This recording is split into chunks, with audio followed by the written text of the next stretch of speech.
I'd give up an eye for a drag, especially Vhagar. I'd give up an arm for Vhagar. You give up a leg? I give up a leg I just go around on Vhagar all the time. I almost want to just push this as far as possible. It's like, would you look like Viserys for the rest of your life if it meant you got a dragon? Dragon claw, wing and scale. Come now, let's examine a tale of the greatest beast ever considered. Another episode of Big Flying Lizards.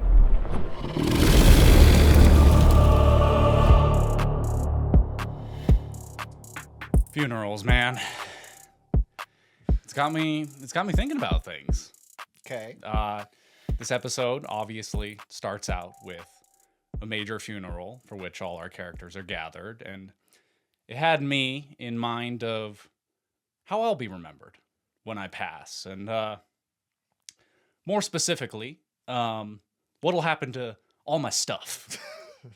Okay. So, to start out this episode, I wanted to make a bold declaration, and on my untimely demise, not that I'm planning on it, not that I'm planning on you outliving me, but were it to happen, I have three gifts for you. Oh, Bryce. Oh, okay. Are you ready for these? I don't know if I am. All right. So 1 second. Number one. Again, when I pass, I would like to leave to you, Bryce, my vinyl copy of the RuneScape soundtrack on red wax, limited edition. I couldn't think of anyone else in my life who would treat it better. You heard it here first, Hayden. That's my brother, who actually owns a record player. Second, again, on my passing, I would like to bestow to you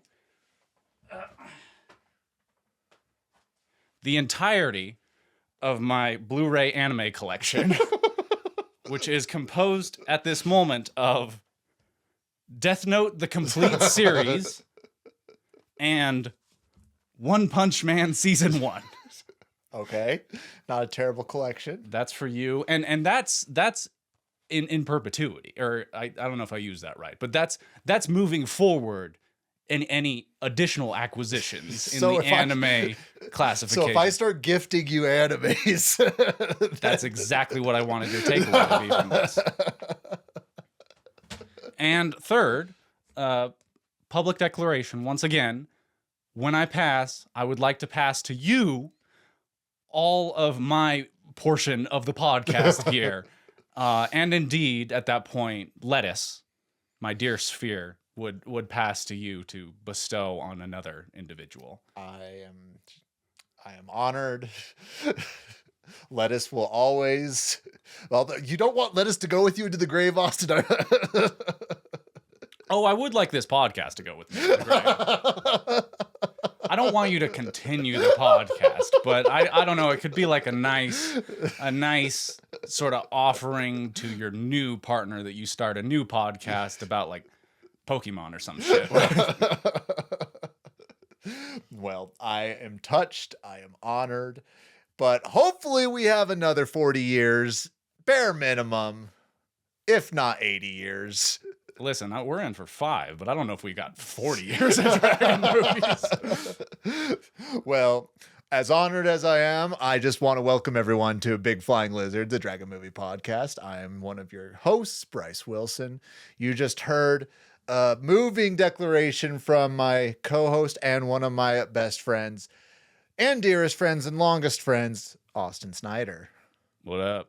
See, and I think I'm going to just keep doing this to everyone in my life because it's like a fun thing where it's like you get the credit for giving a gift that you don't actually have to give the person.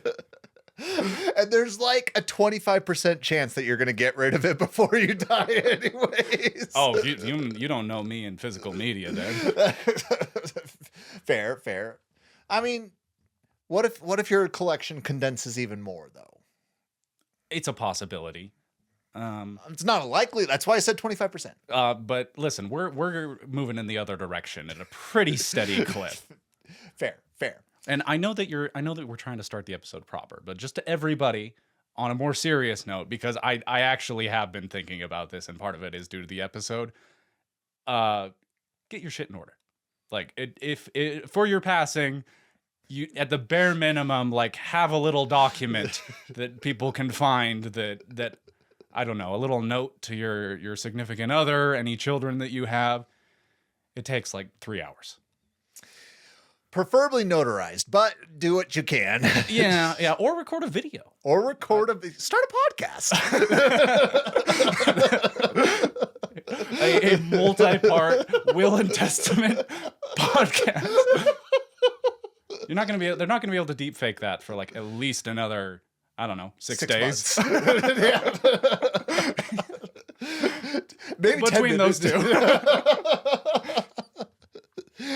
Well, as Austin alluded to, this episode really had a really funky beginning, if I don't say so myself. It was, I don't want to say awkward, but awkward I feel like is the most appropriate term to how the tone was set in the first bit of the episode. Because there was the funeral for Laena Velaryon. Everybody was there. It was not something to be missed. Funerals, I think, are supposed to be awkward. At least in our Western tradition. Yes, which I think is also why people have been moving to celebrations of life rather than having funerals. Because when I've gone to celebration of life, there's been like a level of like, we're celebrating them. There's laughter, there's music. They're trying to make sure that only positive things. Now, there is a case where a lot of these are older people, but there have been instances with younger people. But I also think there's a lot going on. There's a lot going on outside of Laena's funeral that's really bringing the mood down for a lot of people. Yeah, and it's heavy. Mm-hmm. It's a heavy start to this episode.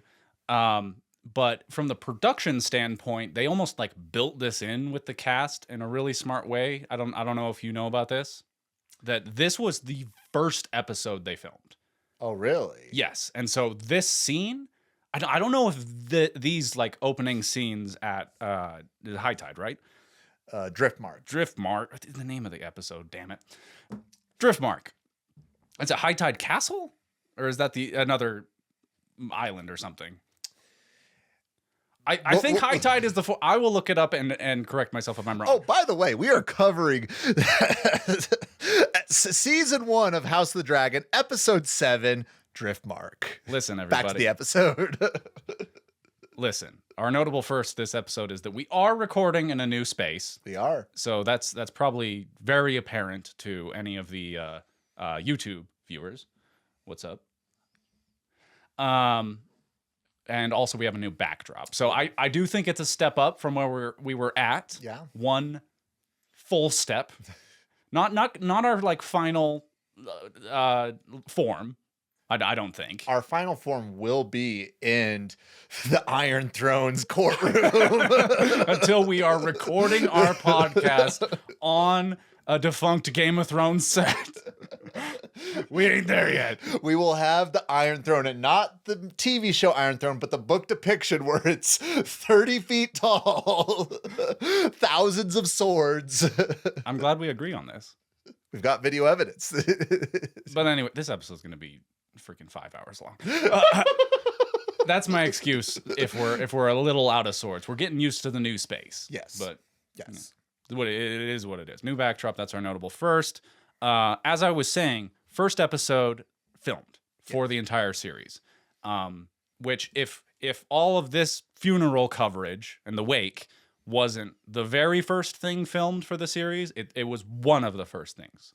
And they talk about it in the behind the scenes stuff that this is like the first that all of these actors are like in costume interacting with each other, which I think really does feed into that like uncomfortable sort of vibe that is in these scenes.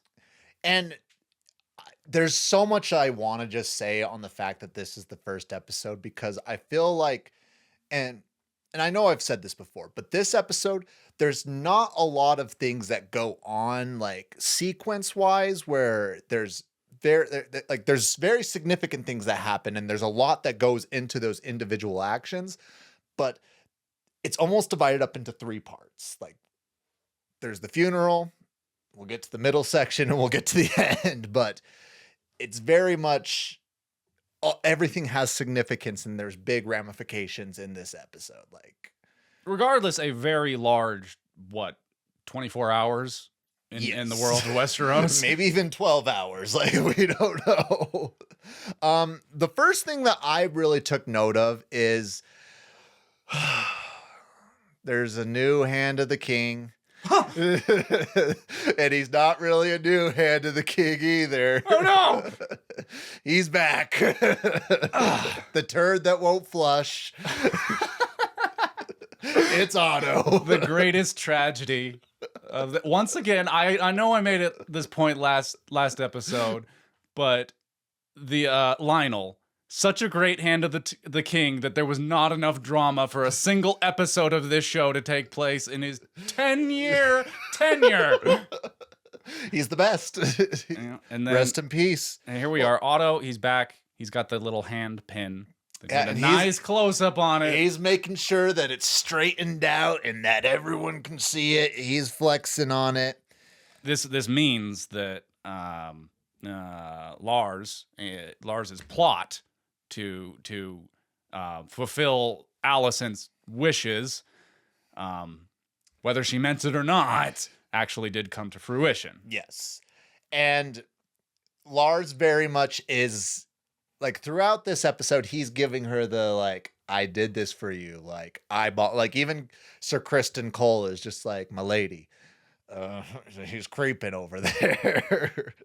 And Alicent sort of just like, let him be. He's been named the Lord of Harrenhal. Well, at the end of the episode, she basically consents to it. Yes, but we're not there yet, are we? Okay. Yeah. I also thought it was very interesting that it was Corlys's brother who was performing the funeral, like speaking the last rites, essentially. Vaemond. And there was some shade that was being thrown around. Oh yeah, I love it. His whole like the blood must be kept pure, and all eyes turn to Rhaenyra's children. Luke's just like, oh, to be young. But Jace knows. Yes, Jace. I mean, he is fully in the know. Well, he eventually is like talking about how he should be at Harrenhal, like, yeah, grieving his real father. Yes, and which I don't know how his whole story pans out. Again, we are Dragon fans, not specifically Westeros fans, and we haven't read the book, but this has got to be like a giant source of trauma for him forevermore. Sure. Well, not only is he's just surrounded by grief right now. His aunt just died, which it appears that he's close with the cousins. So I assume that there's a level of closeness that he had with Laena. Obviously, he loved Ser Harwin. Ser Harwin seemed to be very much involved in the lives of the boys. Like, if nothing else, like, he was the cool uncle that kept showing up and supporting him. But to realize in the moment, and we don't need to dwell on this, but for him to realize, oh, this man is my father, as he is saying goodbye to him, and then to later learn, like a month later, he died. Yeah, that was just the timeline of it. I don't know how you untangle that. Well, not only this, and again, this is more of like a psychology thing, but everyone's saying that's a ghost that killed him. Like, that's like he's a 9 or 10-year-old kid who's being told that this man who he believes was his father was killed by ghosts right after finding out that he's his father. Oh yeah, I guess we need to preserve your little fan theory there. Not confirmed. We didn't see the act. We didn't see the act. I still think Kristen Cole's the father, but that's my conspiracy theory. Laenor is devastated. Like, I don't think I have seen Laenor as upset as I've seen in this episode, which is a little bit of a stark comparison because Daemon's like laughing during the funeral, which I think that's just Daemon, though. I do. Again, I'm wondering why they're having, because he clearly cared for Laena. I don't know if, like, That's what I'm saying. I think that like, people grieve differently. Yeah. That's what he said in the very first episode. And I think that is actually a true statement. Yeah. In this regard. No, I agree. But it's an oddly poetic way to have a funeral. Like, I watched the behind the scenes after the episode, and they talked about how Targaryens give their dead to the fire, the Valerians give their dead to the ocean. And I think it's very fitting for how it was. And I don't know if you noticed, but there was a ton of casks at the bottom when it did do the shot of just showing the cask descending into the ocean. I think that's part of the lore, that there's some kind of myth, and I should have got this straight before I get into it, but it's like kingdoms are built on like the backs of the fallen. So the idea is that like all of the coffins like make up the basis of high tide. I'm not sure, like, again, I don't know the lore behind that at all, but they mentioned the Merlin, that he was returning to the Merlin King, which is very similar. Again, like, I'm sure there's people that are a lot more dedicated, but the Drowned God has been referred to as a Merlin King. And the Drowned God, it's their idea of heaven is going to the bottom of the ocean and living under the ocean there. So it's a very unique idea of heaven. I don't know if I'd consider that my version of heaven. But So they all just like bootstrap Bill, just like at the bottom of the ocean. Apparently. Okay. Is there a more badass way to die, though, than to be burned alive by your own request by a dragon? And then shipped to the bottom of the ocean. And then your remains return to the sea? She got a Targaryen and a Valyrian death. Laena went out like a freaking G. Well, speaking of dragons, at 4:11, we have a very significant dragon scene. Not only are there dragons, but we get the most dragons in a single scene / shot in the series. We have 5 dragons, and I looked up a couple of them, but if I understand correctly, the dragons that we see in this shot are Caraxes, Syrax, Sea Smoke, Dreamfire, and Sunfire. Well done. Thank you. I appreciate you doing the work there.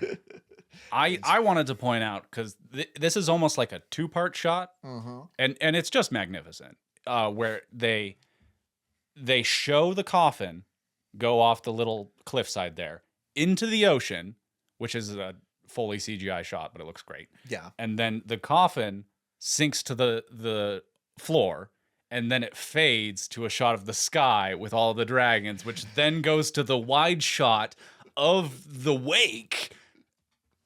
Yep. Incredible. I'm so impressed that they pulled. It seems like they put a lot of resources into this one shot, and I appreciate it. I think those were dollars well spent. I think so as well. But the first thing that we see after the first interaction that we notice after that is Rhaenyra tells Jace to go comfort her cousins. One, I feel like she's trying to encourage her son to do something polite. But 2, I get the feeling that she's trying to shore up some alliances down the line. Yeah. There's always a motive with these people. Mm-hmm. Every interaction is... Now the Lionel's gone. I guess we still got Viserys, but he's doing not so great. Did you notice the missing arm in this episode? I sure did. He's not hiding it. He just looks like shit. He does not look good. Which is a testament to the makeup. And we talk about everyone who's mourning Ser Harwin. We can't, like, how is he feeling about losing Lionel? I'm sure that nobody's mourning Lionel more than Viserys is right now, because I'm sure he didn't want to bring back Otto, because that pretty much shows that It's like running back to your ex. Exactly. He doesn't want to run back to his ex. He doesn't want to look weak like that. No, but a king needs a hand, especially in the state he's in. And Otto gets stuff done, unfortunately. Who would you make hand of anyone that we know? Corlys. Ugh. I would have made Corlys hand. I would have preferred that pick, but he is that man has some ambitions all his own. Oh, and Otto doesn't. Okay, you're gonna tell me that that Corlys doesn't have an agenda on the same level. But the thing is, everything on his agendas are going according to plan. Like, you can argue that everything is going to plan to Otto's plan.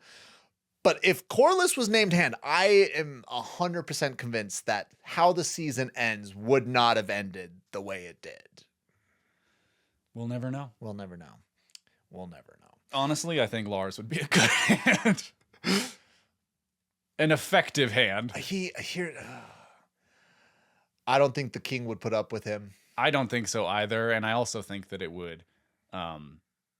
I mean, this is messed up, but like that would demonstrate like a level of weakness, considering his affliction. Yeah. Well, and I also think that I think Lars is very much staying under the radar for everyone but Alicent. I think he's only revealing to Alicent that he is actually a player. That's true. Yeah, because we as the audience are very aware that he is making moves, but everybody else is just like, oh, there he goes. That poor boy. Yeah.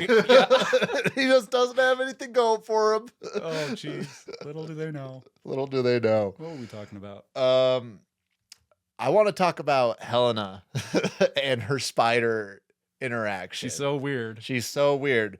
I don't know if you took note of what she said when she was playing with the spider, but I have here, she says, hand turns loom, spool of green, spool of black, dragons of flesh, weaving dragons of thread. Hand turns loom, spool of green, and just was repeating that. So is references to black and green? Clearly there's a reference to black and green.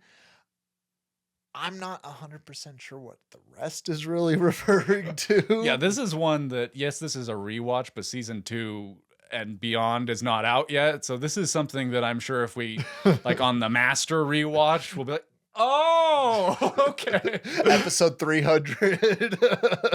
Yeah, because presumably this is the second prophecy.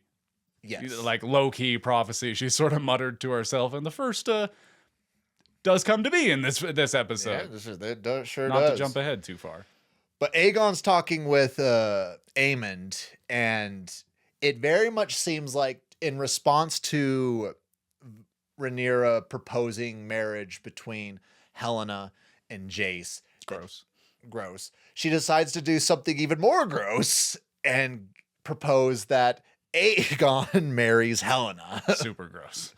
And Aegon is not about it at all, which I don't blame him, but it's way more weird that Aemond is like, I do my duty. Oh man, this kid. They're so weird. Like, Aegon, and each of them in their own way are just like the exact wrong kid, like the kid that you do not want to have. Yes. But it's all in different levels. I don't know about Heleana. Heleana's like weird and creepy, but it's not like I'd be mad if Heleana was my daughter. It'd be just like, all right, well, leave the bugs outside. Like, fair point. Yeah, I mean, of the three, that's the one I'd take. And with our modern perspective, then I'm sure that I would love them.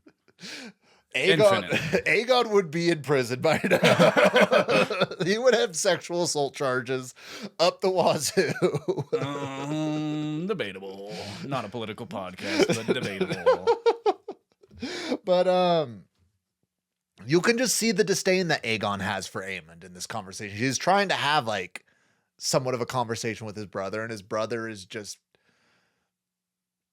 he's dismissing his responsibilities. He's just like a spoiled little brat, and he doesn't take anything seriously. And as we discussed in the last episode, Aemond takes everything seriously. He has no sense of humor. And I know I've referred to this in some past episodes that we were doing, but there's some parallels to Rhaenyra.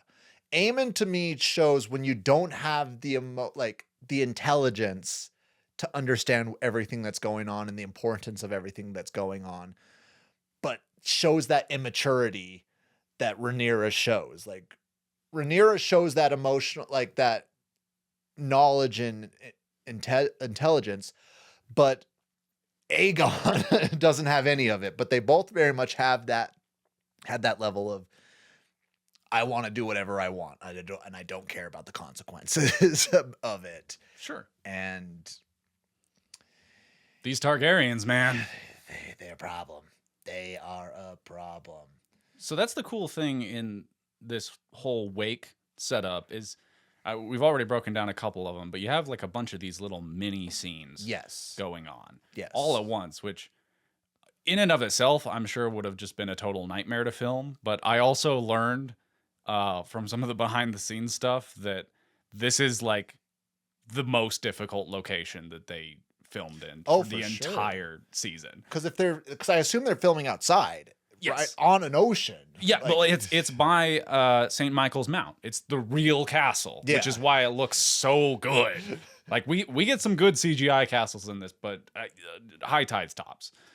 The wind, though, would probably just horrible to work with. Well, that's what they said. Is this location is famous for like wildly changing tides, and there's a road that goes out to it from the mainland that is submerged for most of the day. But then it is revealed at certain tide levels.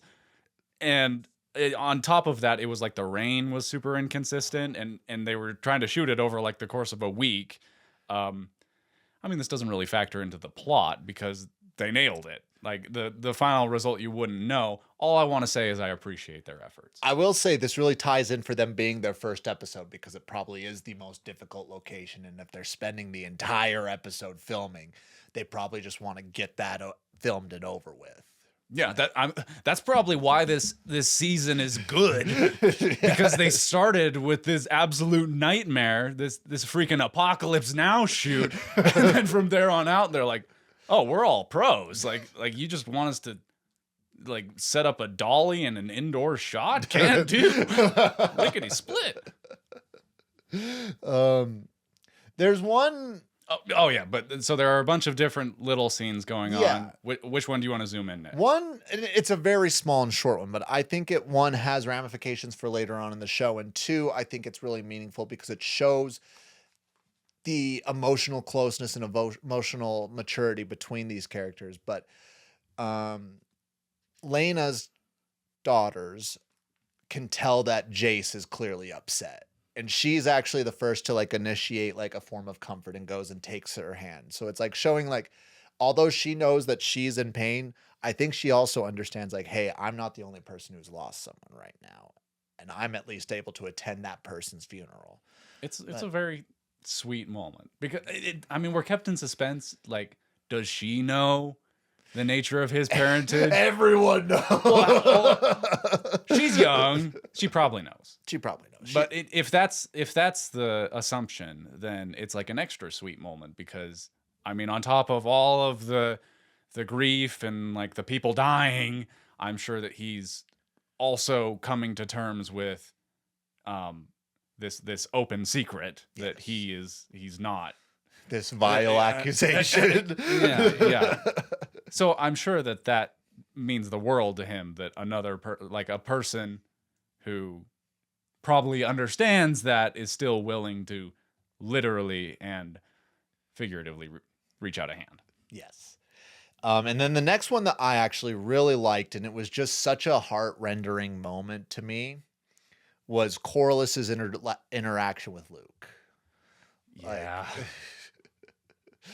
Like Corlys is talking about the importance of Driftmark and how Luke's going to be the Lord of Driftmark. And Luke just hits Corlys with the, if I'm the Lord of Driftmark, that means everyone is dead. And it's one of those things where Corlys, I think, has this look of like, I can't believe a child like grasps this understanding, and also You don't expect that one. no. And also, like, I don't think Corlys has really thought about it that way either. Like, because he's so focused on legacy, he's not really focused on the individual. So, I mean, like, that may have like hit home a little harder to him because legacy never dies. Yeah, more on that later. Oh, that's a great scene. I'm excited. And the last I think we have is the interaction between Daemon and Viserys. Yes. So here's my, like, obviously we find out a little bit that Viserys is Daemon is angry still at Viserys for just how he's been treated. But do you think there's a level of resentment that Daemon has for not being named Hand? Ooh. Because that's what they were fighting about earlier in the show. If that's a consideration, then that wound is fresh. But it feels like kind of a stretch because to go from banished all the way to King's Hand, that's a leap. Daemon's known for leaping. Yeah, he's a bit of a wacko. That dragon energy, it manifests in strange ways. Yes. I did like it though. Like Viserys is clearly like at a point in his life where he doesn't want to focus on he just like all throughout this episode we're seeing like he's focused about keeping the family together. He wants there to be unity, he wants there to be love, he wants there to be respect. And it's just not happening. No. I mean, he offers Daemon a spot back at King's Landing. Yeah. Not the Hand, but he's like, "Hey, let's let bygones be bygones. You should come on back. This is your place, especially like now that she's gone." And Daemon just like brushes him off and says I need nothing from you. Yeah. Which is tragic. It is. This episode exposes a lot of hurt feelings from all sorts of different people in this episode. And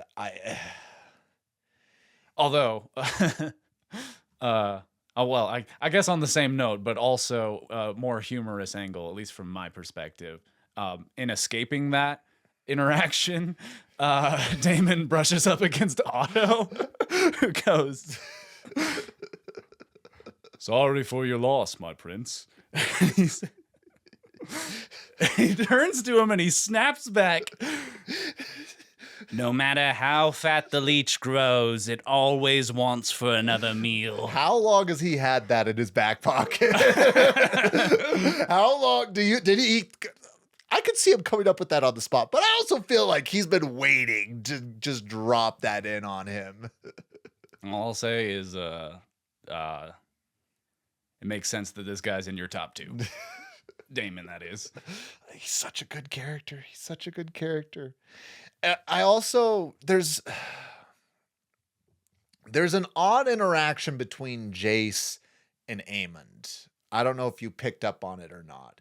I only watched the episode, but I didn't write any notes down. So Aemond walks up and there's like a brazier or something in between him and Jace, and they look at each other for a second and then they like go their separate ways. Like it's one of those things, I don't know why they included this. Maybe it's to show that there's not really a familial closeness between them at all, to show why some certain things will happen on later. But that's really the only thing I could pick up from that. Yeah, to me, that just implies a lack of connection. Yeah. Which makes a lot of sense. Another tragic thing at this wedding, and I'm not wedding, funeral, was just how Corlys was reacting towards Laenor's mourning. Like, yeah, that's his old-fashioned side coming out. It very much is his old-fashioned side. But Laenor is devastated. I don't think there's anyone other than Rhaenys that probably loved Laena more than Laenor loved. Yeah, he goes out into the sea like he's gonna drown himself. Yeah. Or like that he wants to be with her. Yeah.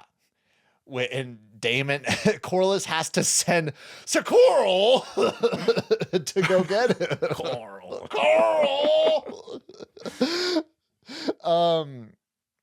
But it's... I hate The Walking Dead. I just want that on recording. There are no dragons in The Walking Dead. None. Not a single one. Guess how many zombie dragons in Game of Thrones? One zombie dragon. But the zombie show can't pull it off? Come on. They're still going. They are? Yes. That's a whole nother. They've split off into multiple shows now. There's like 3 or 4 of them. Well, I'm aware of that, but last I heard, the core show was on season 10, part 3. It ain't going nowhere. Okay, I'm going to look this up. But for any Walking Dead fans listening, I'm very happy for you. My anger is directed at the show itself, not you. Their fans are very cool as far as I've experienced. For the most part, yes.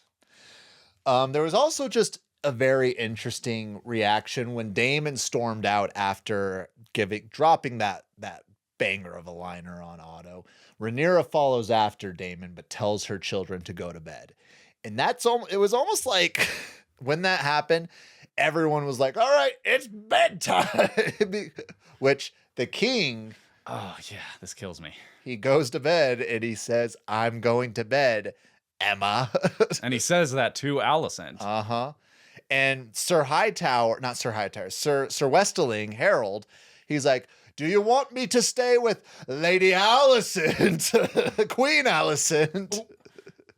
Almost as like a form of like correcting the king. And the king sort of just ignores that and just keeps going, which I'm going to say this a lot in this episode, but I really think we're witnessing the real just divide in their marriage. Like, that's part of it. But I also think that as Viserys ages, his memory of Aemond is what he clings to more and more. He's not that old, though. That's the thing. Oh, okay. Yeah, I mean, that's the mistake that's actually something that Patty, the actor, has gotten after people for, is he's like, I'm not old. Like, my character's not that old, but he looks it. Yes. And it's hard to portray the deterioration without someone also looking old. I would not be surprised, though, if mentally he's as old as he's being portrayed, because he still is running the kingdom, which is not... Yeah, again, it's the like Obama before and after office photo. Yes. On top of his whatever is going on with his situation, his infection from the Iron Throne. Can we imagine if Obama's family was having this much drama? Yeah, it's the scenes. It's like, okay, Obama, like 8 years of presidency plus 8 years of chemo. And in this case, we're looking more at like 15. Yeah, exactly. But Aemond died in a very similar way to Laena. Yes. So clearly Viserys is slipping a little bit. Yes. To make a comment like that. But it also makes sense that she would be on his mind in this scenario. And I didn't make note of this, but I just thought of it with you saying that. Do you think that Daemon made it know that he made the decision that his brother refused to make? Oh, I doubt it, but we don't get that information. Well, I mean, it's common knowledge. I shouldn't say it's common. I'm sure everyone knows that she got burned by a dragon, which shows that Daemon didn't make that decision. I guess. Maybe. So there could be like a level of guilt there because Laena got to pick how she died. Laena was like, I'm not going to die this way. I'm choosing to go out a dragon rider. Well, Aemond died at the Maester's knife, which may or may not be a conspiracy here. Yeah. But yes, like, I do think that that's very much on the mind. But I do just want everyone to bear in mind that as Viserys deteriorates, he clings to his memory of his first wife more and more, and that's not the last that will be shown. No, it's not by a long shot. There is one last thing during this interaction that I thought was very unique and interesting. Sir Criston Cole seems like angry with Viserys. Like there's almost a level of resentment that he's like glaring at the king as he's walking away. What do you think that's about? I think that's showing that he, like, again, we already know this. We already know that he is sworn to Alicent. But I think there's just more and more resentment that he's growing towards his actual king through these years, rather than towards like having that devotion to the king. He is sworn to Alicent. He is dedicated to Alicent. But I'm sure Viserys represents so much that he hates. Like Viserys has chosen Rhaenyra. Viserys is showing Alicent some slight signs of disrespect. At this point, most of them are unintentional, but still showing that disrespect. And I'm sure Sir Criston Cole is... Well, he's such a passionate guy. Yes. Like when he goes in, he goes all in. And you could even like take it a step further that he could even blame Viserys for Rhaenyra. Like... maybe in his head. Yeah, because... I think that'd be totally unfair. It's completely unfair, but at the same time... If the king would have named Daemon heir rather than naming Rhaenyra heir until he had the son, who knows if Rhaenyra would. Yeah, shoulda, coulda, woulda. Exactly. And it's not a big deal, but I do find it... I'm not going to lie. We found a moment that I loved from Otto in this episode. All right. I'll get my popcorn out. Here we go. When Otto goes down the stairs and finds Aegon just drunk. Yeah. And he like kicks him, gets him up, and he's like, go to bed. And I'm like, you know what? It has the same energy of the few times that Tywin gets after Joffrey. Yes. In the original Game of Thrones series, Yes. which I always love. But even then, like, Tywin never got after Joffrey the same level. Yeah, I'm maybe your memory for this is better. You've seen the show more, but Yeah. I don't think that Tywin ever touched No. Joffrey. Like, I don't think he would have dared. The only person who's ever negatively touched Joffrey was Tyrion when he slapped him. Legendary moment. I think he slapped him like 3 times throughout the show. The first time he does it though is so satisfying. Just anytime anything bad happens to Joffrey, I was applauding. Yes.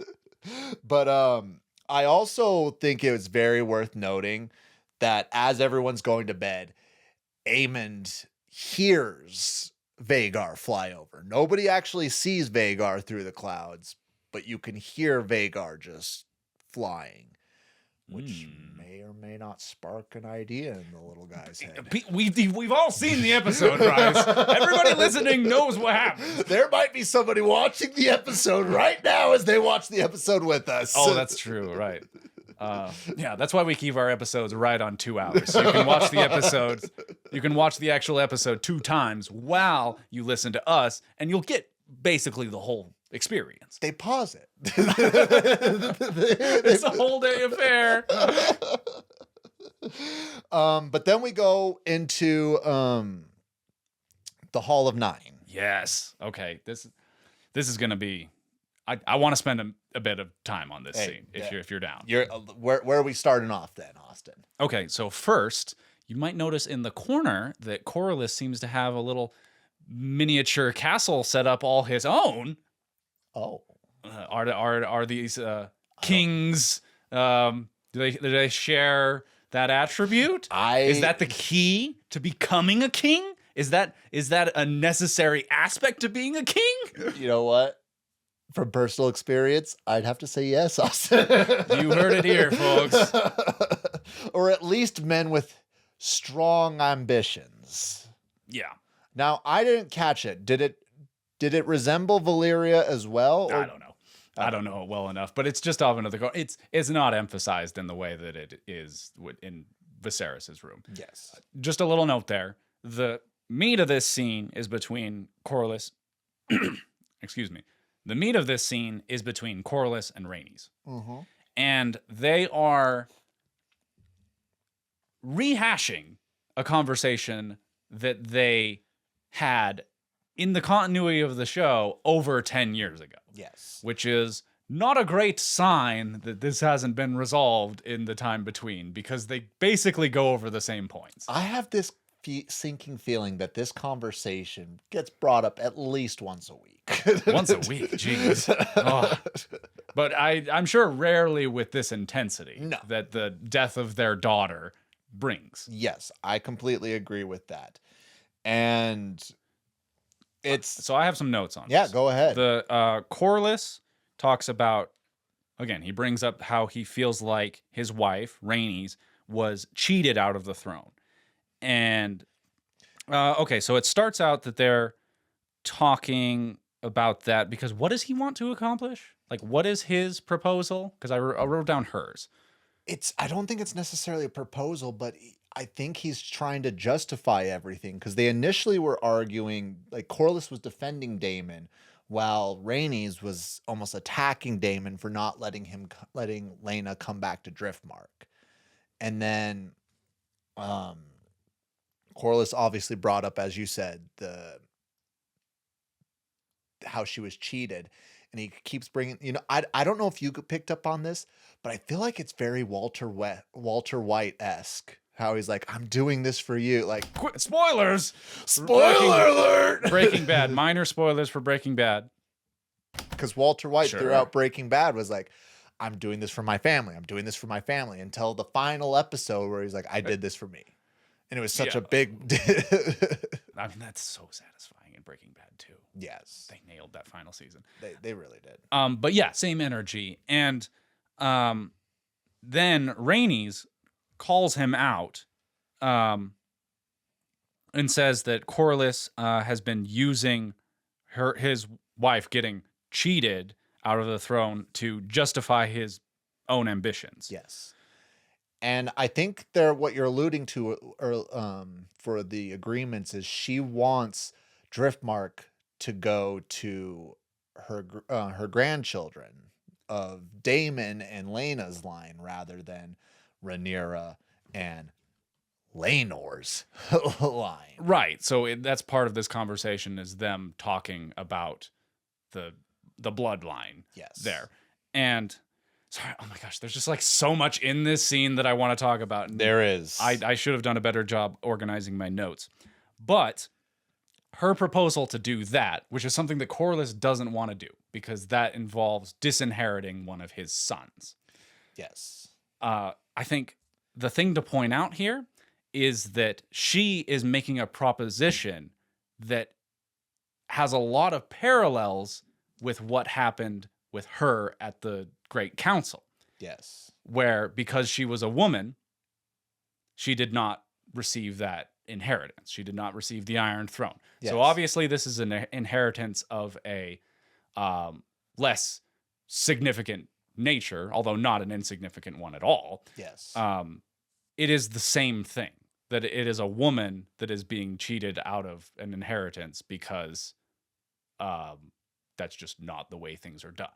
But like, this is a way for him to she sees this as a way to honor him, but because it's you go. Yeah, no, the only pushback that I'd say is the only way that it's cheating the family out of it is it's not Luke is not a Valerian, but if we followed the laws, Laenor is older than Laena, so the first person to inherit Driftmark would be the son from Laenor. So, but the thing is and again, I get Corlys's position. If he disinherits Luke, that brings up the whole disinheritance of Jace becoming king, which that's the ultimate goal. He wants a Valerian to be on the Iron Throne. And that's the disconnect between them, because Rhaenys just comes out and she's like, everybody knows that these kids of Rhaenyra don't have any of your blood in them. Yes. It's plain to see. Yes. And he soft acknowledges that by saying, and comes back that history does not remember blood, it remembers names. And he basically outlines in this scene that Corlys is driven to a fault by a pursuit of legacy. Yes. And I will point out, again, I haven't read him, but from what I've heard and what people have said, there has never been confirmation that Jace and Luke were bastards. Everyone assumes it in the histories and talks about it, but they are still listed as Valyrians in the quote-unquote textbooks. And that, because that's the idea of what those books are. Yeah, that's not something that we've talked about a lot because, again, we haven't actually read the book, but that's my understanding as well, is that the book that this series is based on is written from the perspective of historians, like a la the Bible. Yes. So it has a lot of biases in that way, but to that end, it does indicate that, like, this account does officially list them, which is, again, this account, which is a historical artifact, like a history of this, lists them as the bloodline. This fictional historical account. So, at the end of the day, he gets what he wants, you might say. Well, I think that ideally he would have his blood in there as well, but... Yes. And that's something I also want to talk, but is there anything else that you want to really just dissect in this portion? I think we really covered what I took notes of. Yeah, that discussion was a little messier than I wanted it, but I think we got all of the points. My fault. No. There's a lot there. But we go to the beach at night. Yeah, we do. Where there's a stroll, and Rhaenyra is talking her marriage with her uncle Daemon. This was a very satisfying scene for me. Yes. I to hear Rhaenyra admit to Daemon that her marriage is a farce, yes, and that her children are not of her own blood.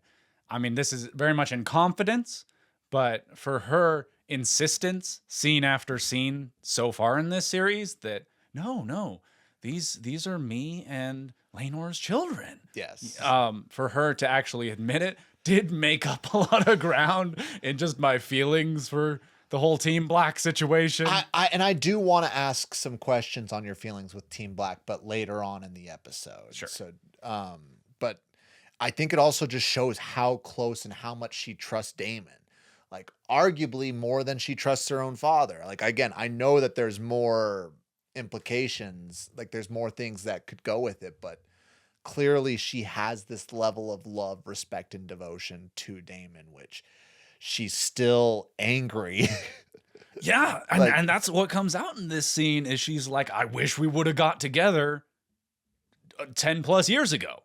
Like when we had that almost moment. Yeah, like you could argue that a lot of things would have been different, maybe for the better. Like you could argue that the Valyrians wouldn't have come into the fold of the Targaryens, which would have caused problems in and of itself. But listen, that's a whole other video if we want to track down an alternate timeline in this universe.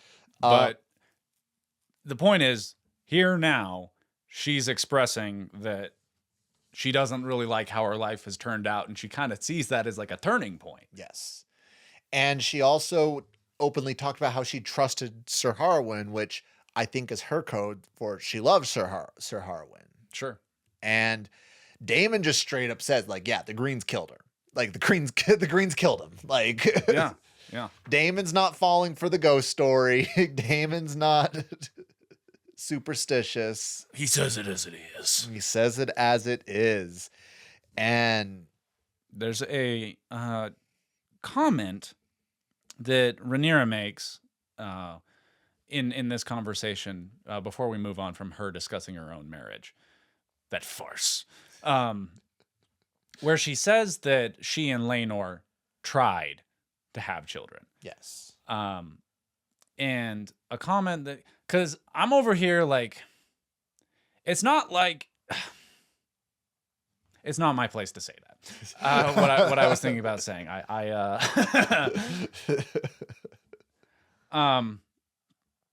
But it's to me, it from a modern perspective, it feels like they should have been able to force that. And again, I don't know the full nature of the scenario, and she does say that they had sex a few times. And again, I have more thoughts and more comments, but I do want to save it between when we talk about Laenor and Rhaenyra's conversation that they have later on in the episode. Right, because they do sort of come back to this. But Yes. something that she says to Daemon here is that there was no joy in that. Yes. That there was no connection there. But she specifically says no joy. So I'm reading between the lines a little bit more, and I guess just trying to make this make sense to me, where is that like a superstition or maybe a reality of the Game of Thrones? No, it wouldn't be a here's that you can't conceive if there's no joy. This is again or pleasure or whatever. This is my theory, and there's some parallels between this relationship and Renly Baratheon with Marjorie Tyrell in A Game of Thrones, where Renly was gay and Marjorie was like telling him, hey, the quickest way to get a child, she knew, but she was like, if you want to be king, you have to have a child. Like you have to. Yeah. Well, and like she played ball, like she's like, okay, this is how I can maybe please you a little better. Yes. And yeah. And that's you the all thing. Know. You If you know, you know. But I think that comes down to like, he's not like, he ain't straight. There's not like any level of him that he's like sexually attracted to Rhaenyra, which you need to have that sexual attractiveness to somebody that you're going to be performing sexual acts with. And if there's no arousal, there is no pleasure/joy. Okay, so maybe that's all she's saying. Maybe I should just take it at face value. But to me, it reminded me, like, we watched The Last Duel together, right? The Ridley Yes. Scott movie. Yes. And that's a big aspect to that, is that in that era, because a big part of it is that there is A rope. Yep. in that movie, and then like the parentage of a child is in question, but the woman gets put on trial, and they're like, well, unless you enjoyed it, then it's impossible for you to have conceived. So I'm wondering if that is sort of carried over here, but it feels like I'm reaching. It very well could be. It may be a wink and a nod at some of the historians that it might be watching the show, but that's more how I interpret it. Is just if there's no like she's supplanting the word pleasure or arousal for joy. Yes, because like even like how she said she trusted Ser Harwin. It's not that she like obviously she did trust Ser Harwin, but she loved Ser Harwin. Like And that dude was hot. He was hot. Well, Laenor's hot too. So Laenor's hot, but he's not hot like Ser Harwin's hot. Yeah, he doesn't have the brawniness. We already determined that. Well, she doesn't though, because like Matt Smith is a little bit of like. yeah. We all like different things. And thank goodness for that. People are complicated. Laenor's hot. Last Duel, though, good movie. A little difficult for what I just mentioned, but I think Game of Thrones. You see Adam Driver in a different light. Oh, he's so good in it, though. He is so good. I think fans of Game of Thrones would like it. That's all. Yes, there's one line that I want to like going back to when Daemon is talking about Ser Harwin being killed. He has one line because Rhaena's like, I don't believe it. I don't think. Alicent has that depravity in her, and Daemon says each of us is capable of depravity. Yeah, and then she says something that's like, "Oh well, I believe that of you," and he responds, "I wrote it down. If you're accusing me of some depravity, you'll need to be more specific."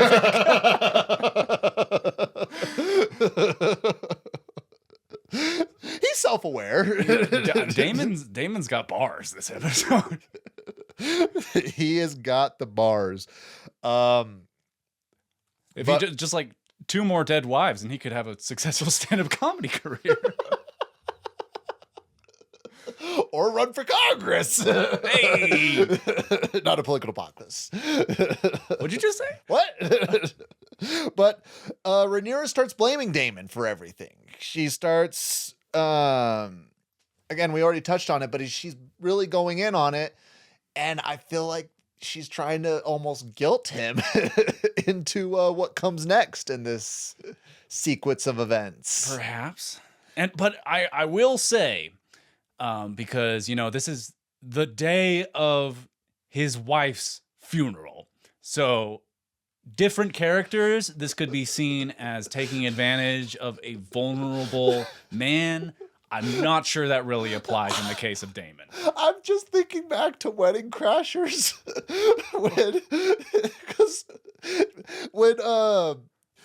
That's part of it. They're like picking up chicks at funerals. Because what's his name? I'm blanking. Owen Wilson.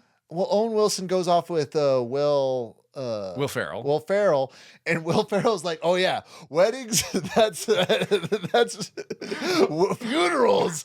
That's where." Oh yes. It's like they're just all so horny. It's all the sadness. It just horns them all up. Yeah, that's another good movie for those with questionable moral, or if you like content with characters with questionable morals. Yes. But Rhaenyra makes a move on Daemon, and success. I get a feel like I read just made this note. Daemon looks scared to say no. Like, I don't know if you got that vibe. Like, I see what you're saying. Like, but they start getting it on. They sure do. But we go over to whoa! You think I'm not gonna have something to say about the sex scene? I was giving the pauses for you to chime in. I was hoping you'd start because I figured you had a whole page. Nope, that's all you. All right, first note: beach sex, sand. No bueno. You know what we say about sand. I hate sand. It's rough, it's coarse, and it gets everywhere. And this particularly applies in one specific context. We'll leave that up. Educate yourselves. Overrated. The music of this scene, though. Yes. And I'll speak to its overall presentation. I think the scene is fine, which is to say pretty good for a sex scene, because I feel like that's a pretty high standard. But it's not Sir Kristen Cole. Absolutely not. But there is a bit of a connection in those two scenes. Particularly, so presentation, it's fine. It's not quite as like artful, and it's not as prolonged as the most notable sex scene that we saw earlier in the season. Yes. But the music in this scene is very reminiscent of that first scene, with a few notable differences. So I actually went in and I listened to the tracks. I Shazammed it. And the scene between Rhaenyra and Kristen Cole has a track from the score titled Whatever May Come. Yeah. This track between while Daemon and Rhaenyra are doing the thing, the track that plays through this scene is called Daemon and Rhaenyra, aptly titled. And if you listen to them one after the other, they definitely have the same bones. Like they're I'm not musical enough to have like all of the terminology for it. Yeah. But there are some, like the same like instruments and sort of like patterns, melodies, it'd be the one, are integrated in both tracks. But when you listen to them one after the other, this one is just like a little bit colder, like a little bit more ghostly.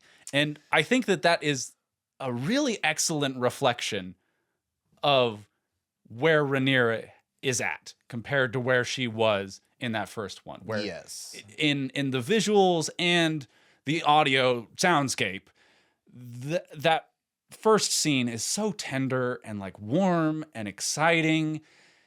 And then in this one, it's like, yeah, there's passion in there. Like they have some heat, but it's not the same. Like there's a little more practicality. She's more jaded. She's more like world worn. Yeah. And I just really loved how that was reflected in the music. Yes. And I will say this. I didn't make note of it, but I just remember, I don't know if you saw, there was like a big ass scar on Daemon's shoulder. Like it like you only got glimpses of it, but it looked like it almost took up a lot of his shoulder just right there.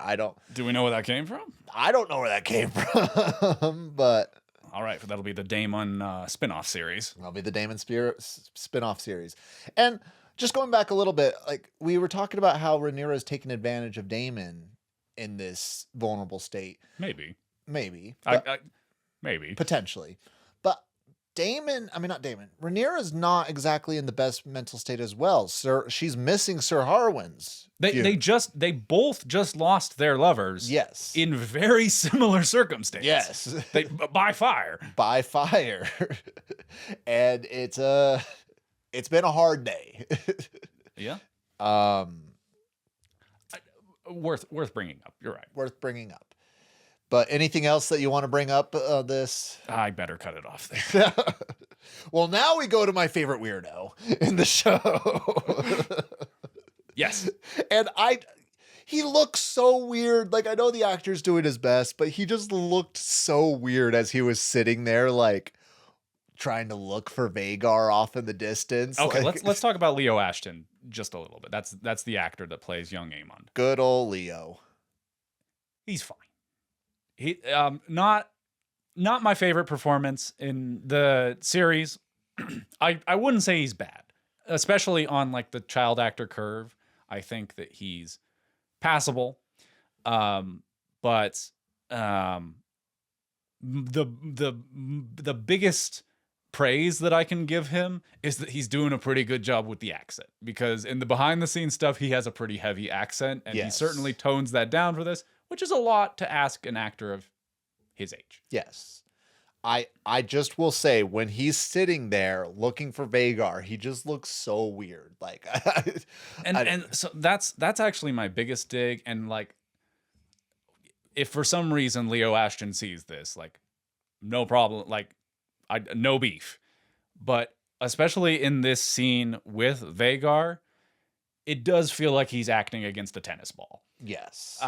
And part of that you could excuse as he's maybe a psychopath, and like, it's not facing down a 500-foot dragon doesn't register to him the way that it does most human beings. And is it still the first day of filming as well with this scene? Yeah. So that could play into it as well. Like, well, I don't know if this particular scene is the first, but it's in the first stretch of making the show. Yeah. And I assume that because this actor's only in like 2 episodes, right? Yeah, this is the last one. Oh man, when we're talking all this shit. Here, I will say, I have a lot of praise for him in a little bit, but in this scene in particular, when you first see him, it's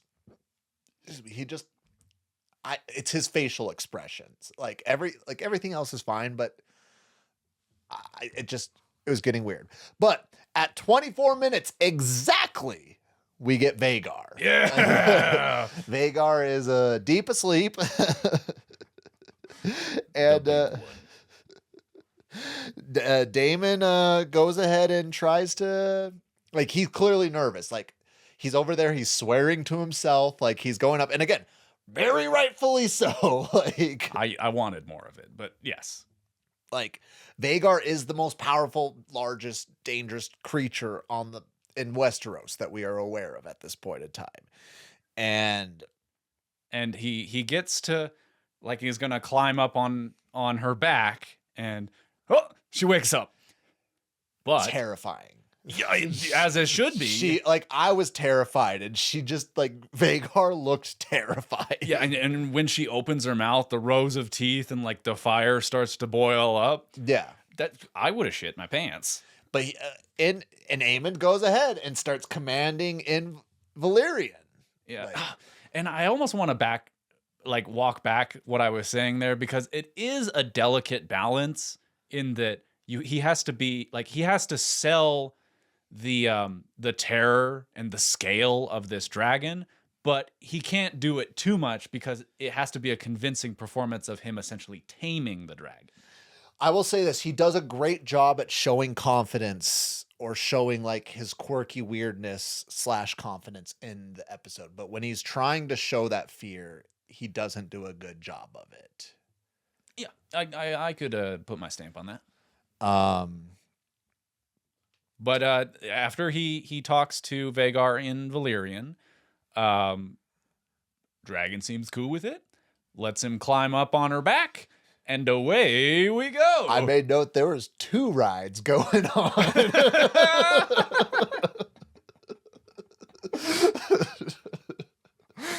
I love doing this podcast with you. This is great.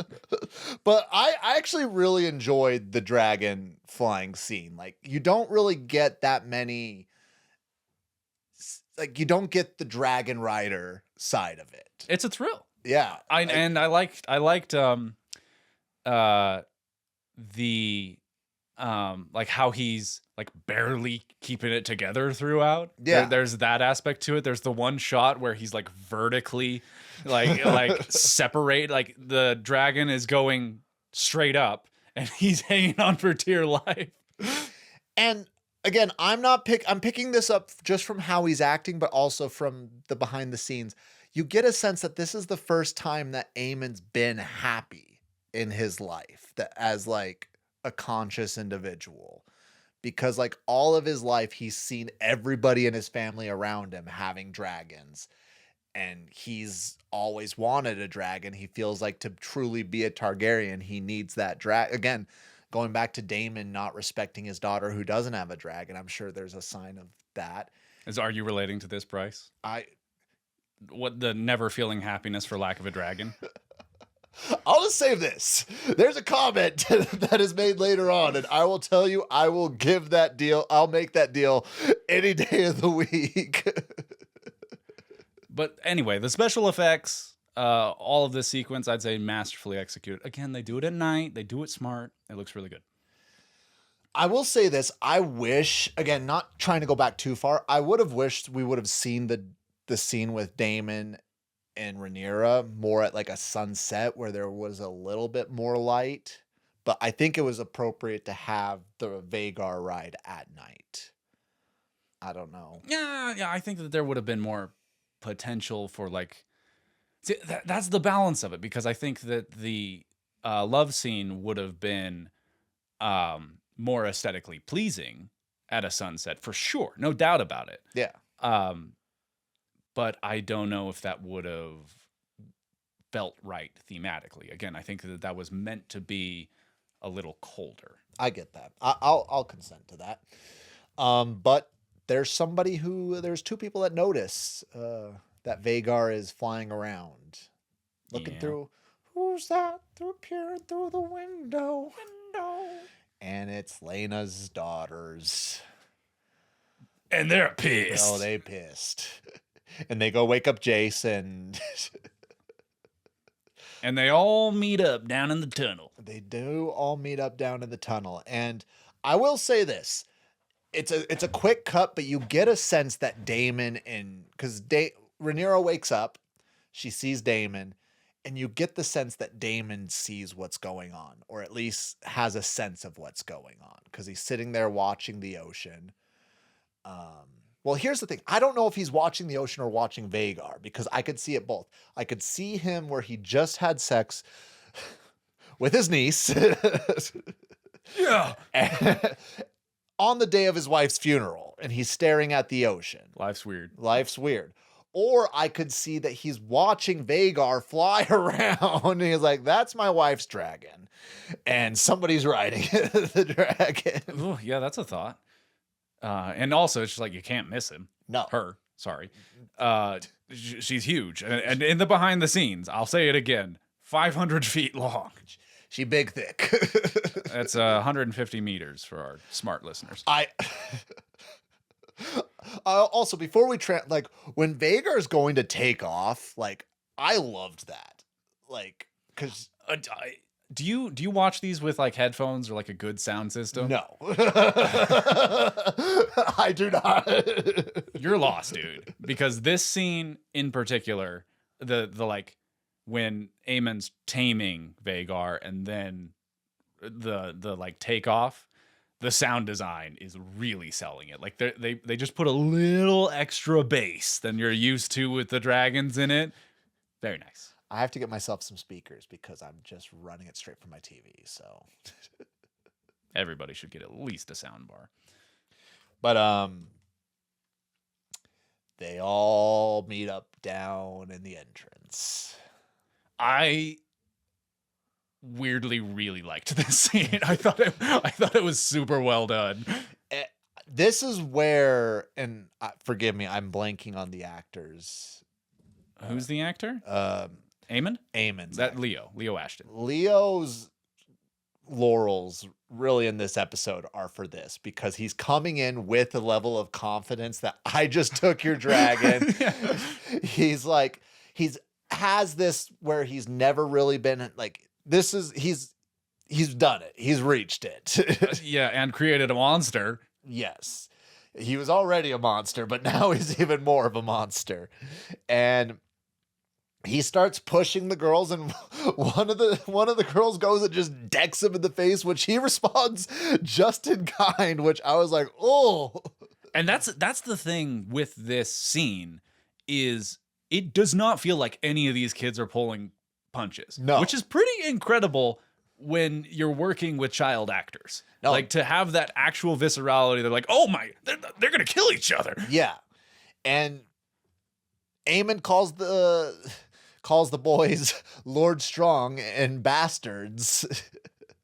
And Luke clearly has no idea what's going on. At any point, other than his odd moment of clarity with Corlys earlier in the episode. But they just get to wailing on each other. Yeah, and again, I don't understand what he was intending to do holding that rock up when he eventually has them all on the ground. I don't know if he's just doing that as threatening. Like he does, because he sort of is gloating above there but not taking any action. So you could make the argument that he was like, hey, I won. Like, No, but is Jace, right? yeah, Jace pulls a knife. Yeah, and Well, Jace loses the knife. And then Luke gets the knife. Yeah, that's how it goes. And Luke takes an eye. Cut him up. He gives a nice little up, just gets them all there. And they nailed that shot where he turns to camera and the blood is pouring through his fingers.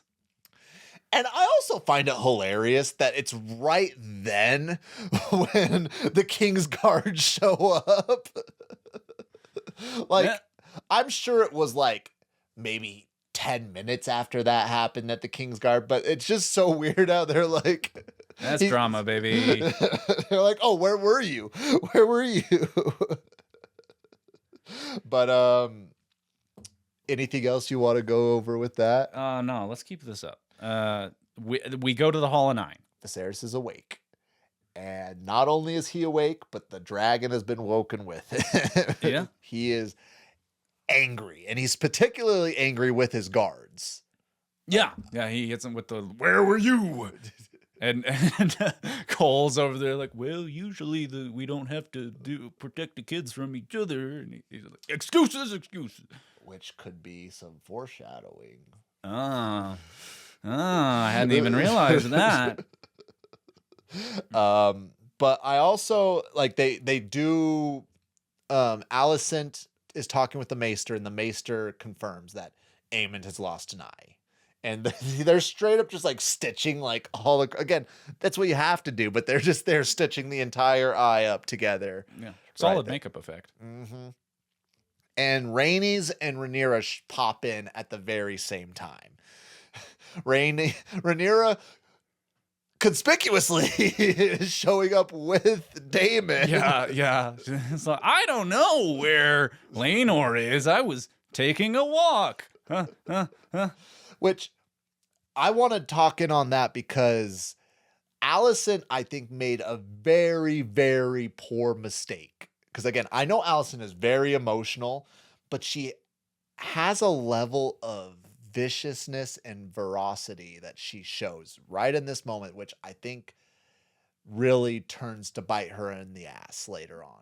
Yeah, I mean, I don't want to jump ahead, but this is the moment where the years of anger boil over. It is, but she makes a comment which I didn't pick up on the first time, but she says very openly, like, oh, I'm sure he's entertaining the squires right now. In front of Corlys, in front of Rhaenys, in front of the court, which... This is her accelerating. And that alone, and she said it with like a level of mockery. She wasn't like, if you see her face and Cole like laughs at it, like she's like, oh, I'm sure he's entertaining the squad. Like it wasn't something that she was just saying like yeah, but can you blame her? I mean, I'm sure she's like full mama bear mode here. Her kid's got the eye cut up. What's that to do with mama bear mode though? Like getting a little defensive, that's all. The point that I'm making is I relate to Alicent. I understand you relate to Alicent, but she very pointedly makes an enemy of the Valyrians in this moment. Sure. And like, maybe not even thinking about it. No, I doubt she was thinking about it because there, as we'll see later on in the show, there's a chance she could have had the Valyrians on her side. But I think this moment right here with that comment solidified her saying, no, we're never going to back your side, just with that blatant disrespect that you showed towards our son. Like, jeez. It is so compelling to watch her, a character that's so proper and like put together through the majority of this show, just fall apart. She's losing it. Yeah. Well, let's get going with it because a vile insult, a vile accusation is made. A vile accusation was made that openly brought this conversation. Like they told him, like they said, hey, like this all happened because he called us bastards. And Viserys wants to know where the rumor started. And I don't know if you caught this, but Alicent gives almost like a proud look to Aemond. I didn't catch that, but it makes sense. Like they're like when they say like, do you deny it? Or like, and Alicent looks over and she just gives like a level of pride to. Well, we established in previous episodes, like that feels like all she wants. Yes. Or I mean, she probably wants more at this point, but that's part of why Lars was able to get into her good graces, is that he was willing to just be like, yeah, it's messed up. You're probably onto something there. And I also get the feeling, because Viserys asks Aemond where the accusation came from. And Aemond looks at Alicent, which tells me that Alicent is almost like coaching and teaching her kids up, saying, all right, Team Black. Hey, why would they have that look? Like, why would she look over there? And then immediately he was like, Aegon. Everything's in the look, Bryce. They're intelligent characters. They both get it. They're on the same team. They don't have to say it out loud. But Aegon, why blame Aegon? Was like me. Like what? Aegon's an idiot. Exactly. Like if he would have been like, oh shit, rather than me, because he's drunk as well. Like yeah.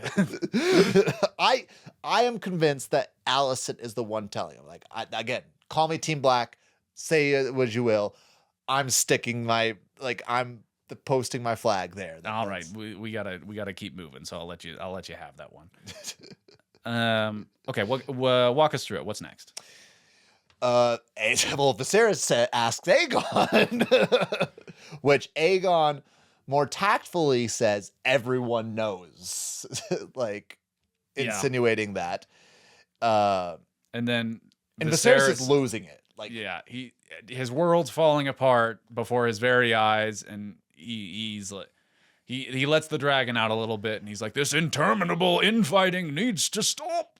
And I know I've talked to you about this off camera, but there's some level of like fondness that I have for Viserys because I see a lot of family members that I have in my own life in Viserys, where he just wants people to get along. He sees Not everything. the saggy skin. I love my family, but no, you just, there's so much family drama. And at the end of the day, there's just a person in the family who just wants everybody to get along. They just want there to be love and respect, and for everybody to have that same love and respect that that Viserys has for them. Which is unfortunately all too often a thankless pursuit. Yes, very much so. And at the end of it, he says the matter is closed. Like, he plays the king card. he plays the king card. He says if anybody else mentions that anyone brings up this vile accusation, they'll have their tongue removed. And Alicent starts to lose it some more. She starts to openly question the king in front of the court. Yeah, well, is this when she gets the knife? Yeah. Yeah. Well, not quite, because she tells Sir Criston to go to go take that. That's when things like start to get like, again, you start to see the room divide up. Like, you see the team black and you see the team green. Oh, and that's the masterstroke of this scene, is how that so naturally occurs. Mm-hmm. And I mean, that's how that's how it kind of resolves. But Cole is like, because Alicent goes, Cole, like, get him, like, an eye for an eye. It's only fair. You're sworn to me. Yes. Because the king's calling him off, and then he's like, well, I'm sworn to you as your protector, technically, so I am not going to be doing something that will undoubtedly get me executed. But they still hold him back. Like, there's somebody who does hold Sir Criston back. Moments later, but Yes, that's when things escalate, and yes. she maybe does need a little protection. But Sir Harold is like looking so conflicted during this entire time. Like, Sir Harold Westerling is like, I like his character. There's not a lot of screen time with him, but I really do like him. Like, because he like Lionel is like very much, he's doing his job, and he's doing his job as best as he can do. Yeah, he's a good cutaway too. He's a nice presence. He looks great in a suit of armor, and he's pretty reliable for like a reaction shot. Yes. I've noticed throughout this season. Did you write down what Alicent says when she goes running with the knife? Maybe I did. Well, as the House representative of Team Green, I will. What? You've already declared yourself. No, you're Team Black, Mister. And I said you're the representative. of Team You're Green. referring to me. I thought you were Yes. about to say something. No. All right, rewind the tape. Cut that out. Vile accusation. Okay. So I did write down. This is so Alicent gets the dagger. the dagger, the Valyrian steel dagger, The Valyrian extra sharp, the lightsaber, The lightsaber dagger. and her and Rhaenyra get real intimate there. She's got the blade, and it's against the fire there. No fear in her eyes. Dead, cold. Like a shark. But Alicent's like, what have I done but was expected of me, forever upholding the kingdom, the family, the law, while you flout all you do as you please. While you flout all to do as you please, where is duty? Where is sacrifice? It's trampled under your pretty foot again. And that She ain't wrong. she's making some fair points there, but it also is outlining the contrast between the two of them and why Rhaenyra's transgressions, which go all the way back to one of the very first scenes in episode 1, where Alicent's there, like, making a special note of, like, tradition and, like, okay, we need to know she's reading the book, we got to go through the studying, and Rhaenyra's waving her off. That has progressed to a point where Alicent, the dutiful rule follower, is just totally disgusted and like losing her shit. There's no justice Over the lack of justice in this situation. Yeah. No, she officially is gone. What I made note of, Alicent has gone full Cersei in this moment. Like there's a lot of parallels. I shouldn't say a lot. There's a very significant parallel because, spoiler alert, in a Game of Thrones, Arya's wolf bites Joffrey's wrist and like injures the prince. And it's not an eye, but it's still an injury. And Cersei demands that Robert kill not Arya's wolf, but Sansa's wolf, because there needs to be an eye for an eye. And Alicent sees that she demands that an eye is taken from Luke, which, again, I understand she is very much emotional, but that's a very cold, callous thing that she is asking for. Yeah, right there. and it's not like a practical thing. No. Like it's not like her at all, to where, like, if she wanted to actually get justice for this, you play the long game. You use this transgression as leverage time and time again over the course of 5-10 years. Yes. But instead, well, she's, like you said, she's lost it. She's gone insane. She's gone mad queen. Like, temporarily. I don't think it's temporary. She hides it. She reels it back in a little after this scene. But Alice, like, Rhaenyra makes the comment, but now they see you for who you are. Like, almost whispering it to her. Savage. Just, like, and that's when Alicent cuts Rhaenyra and really well, so that comment, though, it's easy to see why that would, pun intended, cut so deep with Alicent, in that, again, she's like losing control when that very much is not how she sees herself. No. And that's the reason that she's so collected all of the time and specific and like such a rule follower, because that's how she sees herself. That's what she values in other people, and that's what she values in her own person. So for Rhaenyra to point to this moment which is so fresh, it is in fact happening in real time, and to suggest that that is who she is, I don't know if it's true. I don't know if that's a fair claim, but you can see how it would be so devastating to her. I will say yes, it's hard to see that is, but we've seen Alicent. She does get emotional, like when she first is investigating Rhaenyra, she's clearly obsessed with it and is doing everything in her power to figure it out. She goes and like interrogates Kristen Cole. Like fair. She gets obsessive. Again, great at hiding it, great at being collective. But again, Aemond comes in and he's like, "It's all right, mother. I may have lost an eye, but I gained a dragon." And Daemon was impressed with him. Like, Daemon is just leaning back there, and he is like... Daemon's just doing a lot of leaning in this scene. Well, even Matt Smith says in behind the scenes, like, I think Daemon's a Laena. I like to imagine that's how Matt Smith approaches every character. It's like, that's the first question on his flow chart. All He's day, like, is Laena. leaner? Not leaner. Doctor Who? Not a leaner. Or is he? I could see Doctor Who as a leaner.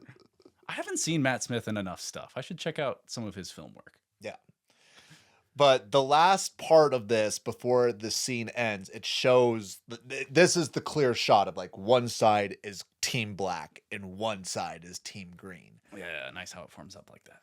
And there was an aerial shot that I thought was very interesting. While everybody is, like, forming up, Aegon is, like, leaving the room. Like, everybody is staring themselves down, and Aegon's, like, at the very back of the room, and he's, like, just turns and walks away while people are still standing off, which I found very interesting to just show that, like... His indifference? His indifference, or just, like, the level of, like, he does it, like... Aegon loves being prince with all the perks, and he just doesn't care about anything else. Because I think in Aegon's eyes, he doesn't think he's ever going to be anything more than a prince. Yeah. Like people keep trying to coach him up and say, hey, you got to step up because you might be going up to the plate someday. And he's just Not getting it. Or he's choosing not to get it. So one thing more abstractly I want to say about these past couple scenes, I just think it's a masterstroke of writing and conflict development. Yes. In that they, like this scene could be interpreted as like shots fired, like the war has begun because Alicent, not intentionally, at least it doesn't look like it, but she draws blood from Rhaenyra. First blood is drawn. Well, but here's the thing. Who actually had the first blood? Because actually, Aemond got cut first. But then you're like, okay, yeah, but that was children. So, you know, by passing that off there, that it creates more of like an escalation. And my point is, the show is doing a really excellent job of setting up two like equivalent sides that we can like legitimately like make an argument for and like have a preference for as audience members. Where if it was, I don't know, this would be pretty radically changing the episode, but without Aemond losing the eye and somehow Alicent still cuts Rhaenyra, then that's like, oh, well, Alicent just started a war, damn it. Like, girl. But we also know that there would be no situation without Aemond losing an eye. Sure. And it's just smart writing. It is. It's very smart writing. Speaking of smart writing, we go and have an Alicent Otto scene. Yeah. And he's not my fit pick, but I gotta say Otto's looking pretty good in this scene. His black suit. Yeah, it's his hair. Like but also there have been scenes in this very episode where his hair looks real off. So it's on the scale. Do you know who has bad hair in this show? Who has bad hair? Lars. Take note. It's never okay. What besides his mind is actually good on Lars? Some of his outfits. I like his cane. Okay. It's part of his character. It's not a shot, but watch out for it if you haven't been. He looks like trash. Well, he has to dress to make. He's the little finger. Like he is this show's little finger. It's true. But Alicent thinks that she's about to get chewed out by her father. Like she's expecting it. She's saying it, but it's almost far from it. Like, well, and she's already admitted that there's rumors that she's gone mad already starting to flow. Yeah, and Otto's, because she's like kind of playing both sides of the conversation. She's like, you're here to chastise me, tell me that I lost my cool, I've disgraced myself. And he's kind of like, well, yes, but also. He's like, well, what you're saying is true, but he's impressed and he looks excited almost. But he's like, he even says that he didn't think that there'd ever be that level of passion. I wrote down the line. Okay, go ahead. Because she says, it's an ugly thing I did, I regret it. And he says, we play an ugly game, and now, for the first time, I see that you have the determination to win it. And I think at this moment, this is like one of the first times that Otto, can see himself in his daughter. That's what you're saying. Yeah, he looks so proud. Yes. And also, the last scene that we saw between the two of them, it was almost not even all. It's like overtly him calling for her to become a player in the game. Yes. Where he's like, this is what's going to happen. There's going to be war. You need to like get your shit together and start like making some moves. So that outlines their relationship to where that is specifically what he wants from his daughter. And now indeed, she has risen to the challenge. And I could be wrong. In his eyes. I could be wrong, but I think this is the first time in the show that Otto verbally like says essentially that he and Alicent are planning to usurp Rhaenyra or find a way to usurp. Like they've alluded to it, like the land, the crown won't, the people won't accept her. The people won't accept her. But in this conversation, like he very much is like, okay, you have what it takes to do what needs to be done to name Aegon king or something. Yeah, yeah, he's outlining a bit more of an overt plot. Yes. Rather than a like, okay, we need to make our moves so your kids don't get murdered. Now it's like, no, we're gonna win. And I alluded to it earlier, but he made the comments that Aemon's price is 1,000 times. Yeah. Like and again, I'd give up an eye for a drag, especially Vhagar. I'd give up an arm for Vhagar. Give up a leg? I give up a leg I just go around on Vhagar all the time. I almost want to just push this as far as possible. It's like, would you look like Viserys for the rest of your life if it meant you got a dragon? Yes. No hesitation. Yes. All right, that's all you need to know, folks. Well, specifically Vhagar. Yes. Okay. We can't get into all those technicalities. That's a 4-hour side piece of content. It's like, okay, what would you do for each dragon in this show? First we rank them, and then we. That's gonna be after we do the wrap up show. Oh, geez, that'll be fun. But we go to Rhaenyra getting stitched up by the Maesters. Yep. And this Laenor finally shows up, late as usual. Laenor the late. Those should have been our words, as referring to I should have been there. And Laenor, like, first the boys and the Maester get sent out, and they start having that intimate conversation about how Laenor he loves the boys. And he's talking about how he wants things to be different now. Like, I think, and they alluded to it in the behind the scenes, that him losing his sister has like really opened his eyes on how short life is, and he's gonna be making a change. And it was so heartbreaking to me. Like, I felt it this way the first watch, and I felt it this way during the second watch. But when he's like, I hate that I am the way I am, essentially saying, I hate that I'm gay. Like, it was just so. But then Rhaenyra comes back with the right thing to say there, where she's like, nah, dude, you're rare.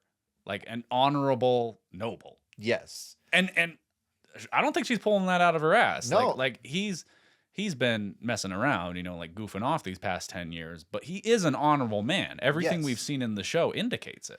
And like and I generally do think when he says he loves the boys, that he does love the boys. And I don't know if there's really that many people who would have shown love. Because when he's holding Joffrey right after Joffrey's born, like, there's that level of fondness. And they do talk about how we alluded to earlier, that they tried to have their own children.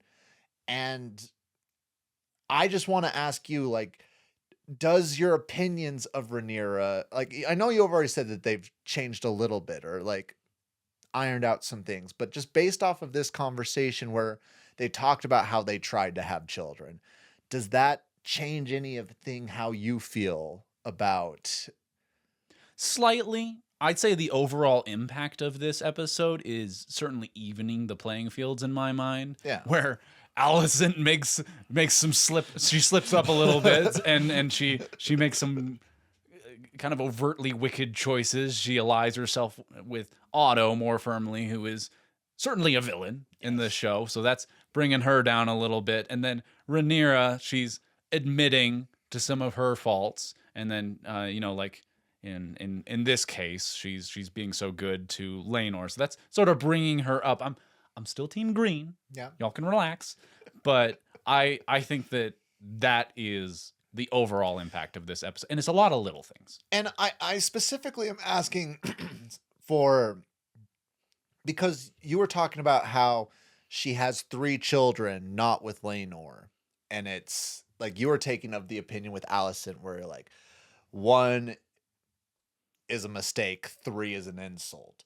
But where it's been brought up several times in this episode that Laenor and Rhaenyra have tried, but they can't get anything out of it, does that change anything on your thought process there?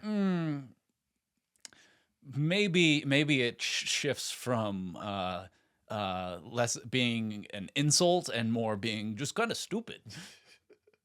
Fair. But at the same time, the queen, like when you're in royalty, and we've talked about this, you are being pressured to have children. You've got to continue the line. You've got to continue the bloodline and continue producing heirs. Or what? Or the prince that is promised will not return. They're not going to execute her for not having. Well, this is Game of Thrones after all, but I don't think Laenor would arrange for that. No, it's the fact of the matter is but it's also to help solidify her to have that. If she's showing that she can't continue to have children, that's another excuse to be like, oh, let's bring in Aegon then, because Aegon can produce children. Oh, yeah, that's a good. Because if she's barren, the bloodline ends with her. Yep. So that again, I know you're still green. Team Black. It just worked out like this. We didn't plan it. But the scene sort of ends with Laenor promising to be a father and a husband. But turns out he's not really going to have to make good on that for long. Not exactly. I will say this. I meant to talk about it when we were doing the whole Otto and Alicent, but I think this instance is the death of their marriage. I shouldn't say death of their. This is the death of their relationship between Alicent and Viserys. Like I don't think it's ever like I know Otto says that it can come back, but I don't think it ever really comes back from this. Yeah, we'll circle back on it. We'll circle back. It's certainly heading in that direction, and it has been for several episodes now. Yes. And so we move to, is it Rhaenyra and Daemon next? As everybody's sort of, everybody's departing. Well, at 59 minutes exactly, we see Vhagar take off, and you can see Vhagar flying with Sunfire and Dreamfire. Beautiful. Great shot. Great shot. And that's where Rhaenyra and there's the shot of Rhaenyra looking down at the boat, and Alicent's looking out on the boat, like Rhaenyra's looking at the boat. Alicent is looking from the boat, and then that's when Daemon shows up. Well, I mean, we can kind of like fast track because I already mentioned it. The scene between Alicent and Lars. Man, I gotta double check the pronunciation on that. Lars? Yeah, I mean, we've just been going for it. Lars. Or I'll just L-A-Y. But after the conversation with Otto, she has an interaction with Lars, where he's like, I could take care of some of these problems if you wanted me to get an eye for you. If you need an eye, I got an eye. And she's like, not today, but I'll keep you posted. And she essentially says that she wants him to be her assassin and spy. What an ally. I would. I would too. And then we go back to Rhaenyra and Daemon, and they're talking about how fire, like they're having the whole conversation about fire and how fire took what they loved and how fire is like, I don't know if you have any more notes on that in particular. No, but they make a sort of alliance here. Well, Rhaenyra says that they need to get married. Yeah. And Daemon's like, well, there's one problem with that. That being you're already married and you're not queen yet. And so we're gonna have to get rid of Laenor. Yeah. And she's like, yeah. And I misremembered. So I was like, oh, she's going to kill him. Right after all that talk about how he's an honorable man and that he's done her right. But. And They really try to play it up that they kill her. Spoiler alert, they don't kill him, but they do this whole plot where Daemon pays off Ser Carl. They burn one of the servants Daemon kills one of the servants that's about the same build as Laenor. Yeah. And they fake his death. Well, they made a very public show of Ser Carl being in the Hall of Nine and provoking a fight. Like, watching it the second time through, you could clearly tell like this was staged because I didn't believe it the first time. More so I was just talking when Daemon and Rhaenyra are talking about this more abstractly before it starts cutting into it. But when you actually see it, I didn't buy it. No, because Laenor is like, you're not supposed to be in the Hall of Nine. This is my father's hall. And then he draws this sort of like... It's the whole like, what are you, Ser Carl, doing here in this room with me, Sir Laenor, drawing your sword and walking toward me? Is the witness watching this? I am drawing my sword to kill Ser Carl. Exactly. But it's fine. It's just, they kind of rush it. They do. And you just have to feel for Rhaenys and Corlys, like, oh yeah, so soon after they lost their daughter, because I'm sure it's soon after, but we don't necessarily know how soon after this is taking place. Well, actually, no, I assume that it's the next day. Like, I would say probably a matter of months. I don't know, because we don't know. Why would Laenor stay at Driftmark? Didn't he and Rhaenyra move there? Not to Driftmark. They moved to Dragonstone. Oh, that's correct. Because Dragonsuit's her seat. So, again, like, so hard on Rhaenys and Corlys, like, you'd have to assume it's at least a week, within a week of that happening. Too soon, regardless. Way too soon. Which, again, which leads to Rhaenyra and Daemon getting married. Yeah. Which was really weird. Cool scene, though. But to me, there's a lot of indications that this marriage took place on Dragonstone. Because one, there's all the mist. Two, Dragonstone is named after the amount of obsidian that is there. And they cut their lips. Dragonglass, yeah. With the dragon. They call it obsidian, too. Oh. Dragonglass, Dragonstone, obsidian. Well, because Samuel Tarly is like, it's called obsidian, but also known as dragonglass. Yeah, tomato. And tomato. Yeah. Tomatoes. But it's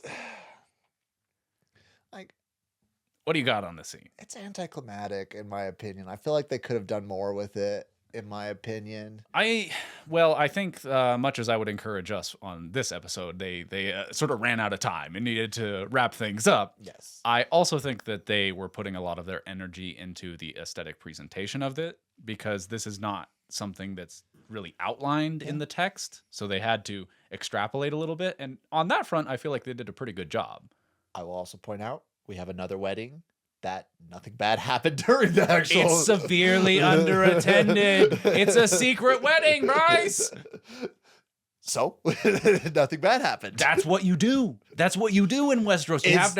You can't have more than 10 people at your wedding, or it's going to be a tragedy. Is the moral of House of the Dragon and Game of Thrones, eloping is the way to go? Yes. Also, I think superseding my comment that I just made, I think what this means, as set by precedent in Game of Thrones, is that the tragedy is to come that will be a result of this marriage. Yes, it is. And the show closes out with Ser Carl running out to a rowboat with a mysterious figure. And then the hood comes down and we see such a tragic, shaved... You hate to see it. Laenor, but at the same time, you can't keep the hair. No, but also, that's just going to be hard to hide for his whole life. It's his problem. Well, that ties into another conspiracy theory, that there is a character in a Game of Thrones that possibly has the same issue, who is constantly bald and is shaving the fact that he might have Targaryen-esque hair. Okay, so I'm running through my head any bald characters in the show. A bald character you particularly like. why am I blanking on his name? The spider. Varys. I kept wanting to say Viserys, but I'm like, it's not Viserys. There is a theory that Varys is a Blackfire, which is like a bastard version of the Targaryens who have kept on trying to take over. We'll talk about it another time, but it's such a fascinating idea That's awesome. That he's secretly trying to get a Blackfire Targaryen onto the throne. I got some YouTubing ahead of me. Oh, there's a lot there. I'll be quick on this. Yep. Number one, two things. Yes. In the book, it is not specified that Laenor escaped or any of this, because again, it is supposed to be more of a historical account. So whatever the historical quote unquote record is, which in this case would be that he died, that's what it is. So yeah.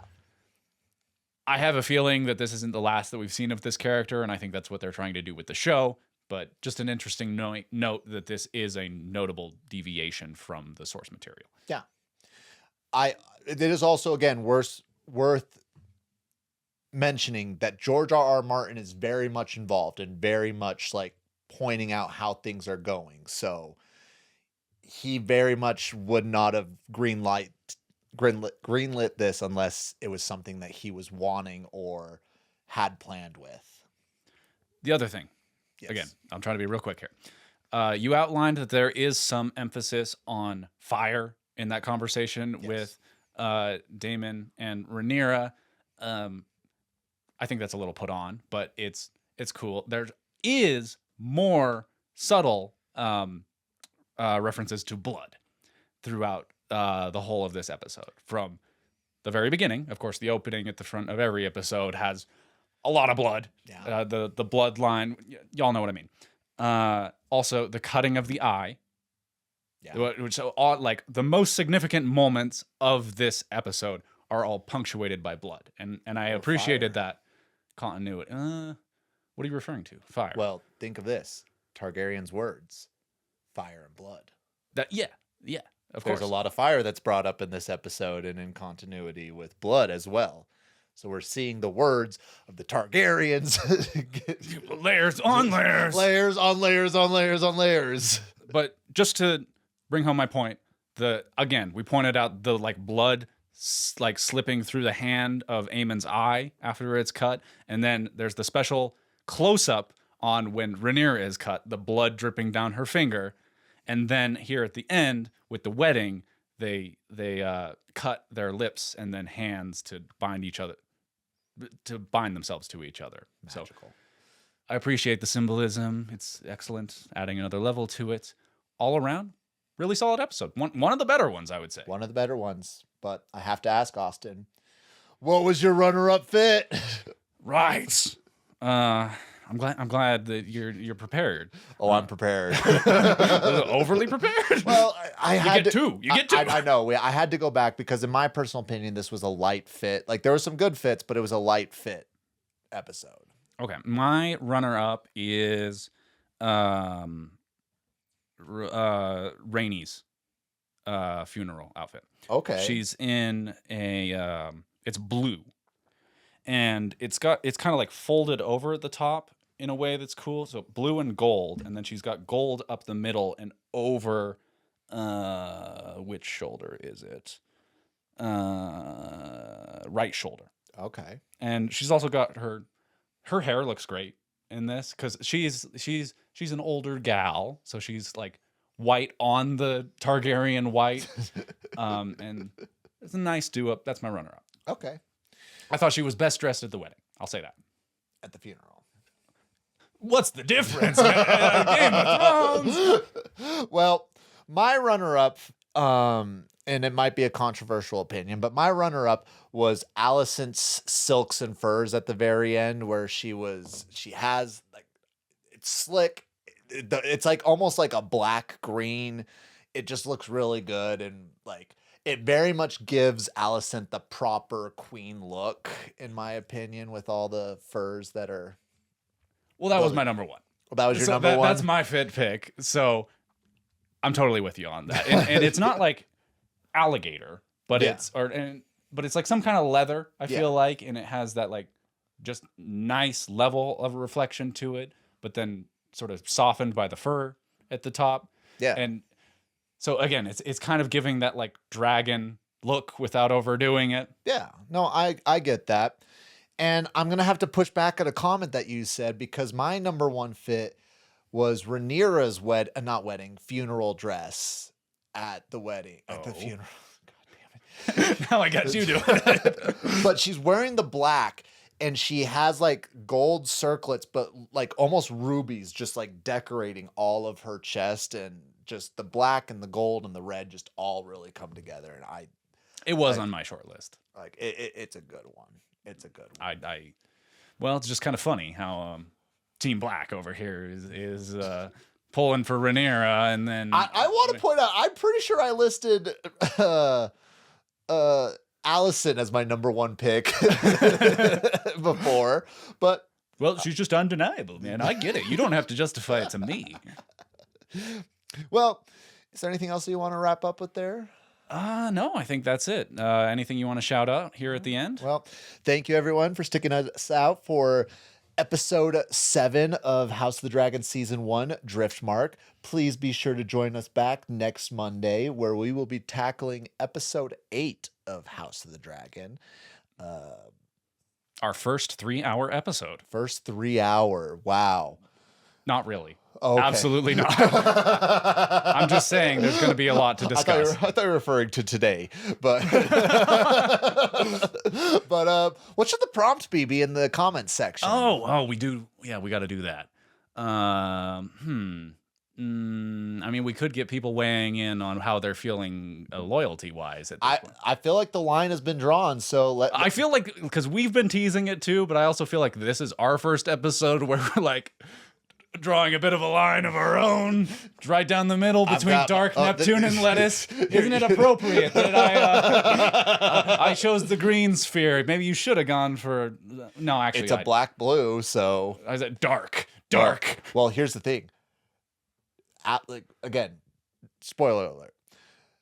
Rhaenyra's colors, where she makes it herself, is half Aaron, half Valyrian. No, a fourth Aaron, a fourth Aaron, and a fourth Target, and something else. So it has the blue of Aaron and Valyrian in her coat. So black and blue. Hey, put it back. I'm gonna mute your ass. Black and blue. Right there. For anyone who's listening, Bryce did remove his orb, which is why I stopped talking. All right. That was close there, Buster. It was close. I apologize. But yeah, comment below. Are you Team Black? Are you Team Green? And why? Yeah, and why? Where does your loyalty stand? We will see you next Monday. Good night, y'all. Later.